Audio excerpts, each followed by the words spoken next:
Senate syndicate સભ્ય doctor ભાવેશભાઈ રબારી. સુરતની અંદર બોગસ સ્ટડી સેન્ટરો છેલ્લા ઘણા વર્ષોથી ચાલી રહ્યા છે. 2 દિવસ પહેલાંની જ વાત કરીએ તો રાજ્ય કક્ષાના મંત્રીના વિસ્તાર, શિક્ષણ મંત્રીના વિસ્તારની અંદર આવેલું ક્રિએટિવ ઇન્સ્ટિટ્યૂટ કે જ્યાંથી વિદ્યાર્થીને બસોમાં ભરીને ગાંધીનગર પરીક્ષા આપવા માટે લઈ જવાનું એક મોટું રેકર્ડ સામે આવ્યું છે. આ બાબતના ફોટો, વિડીયો જે વિદ્યાર્થીને લઈ જવામાં એ લોકોની હોલ ટિકિટ સાથેના પુરાવા યુનિવર્સિટીને આપવામાં આવ્યા, પરંતુ યુનિવર્સિટી હજી સુધી આવા કોઈ ઇન્સ્ટિટ્યૂટ સામે કાર્યવાહી કરી નથી. આ બધા ઇન્સ્ટિટ્યૂટ એટલે કે ટ્યુશન ક્લાસીસ, જે ક્રિએટિવ નામનું જે ટ્યુશન ક્લાસીસ છે, વિદ્યાર્થીને પ્રવેશ આપવામાં આવે, પછી માત્ર 6 મહિને એકવાર પરીક્ષા આપવા માટે ગાંધીનગર લઈ જવામાં આવે.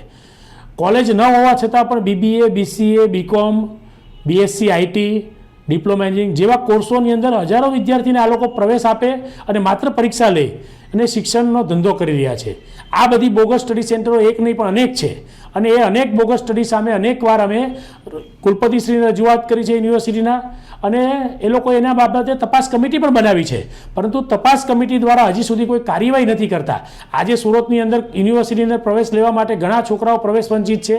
એ BCAમાં હોય, BSc ITમાં હોય, તો આ બધા વિદ્યાર્થીઓને જો પ્રવેશ નહીં મળે તો આ બોગસ કોલેજોની અંદર પ્રવેશ લઈ લેશે અને આ વિદ્યાર્થીની કારકિર્દી રંગદોળાઈ જશે.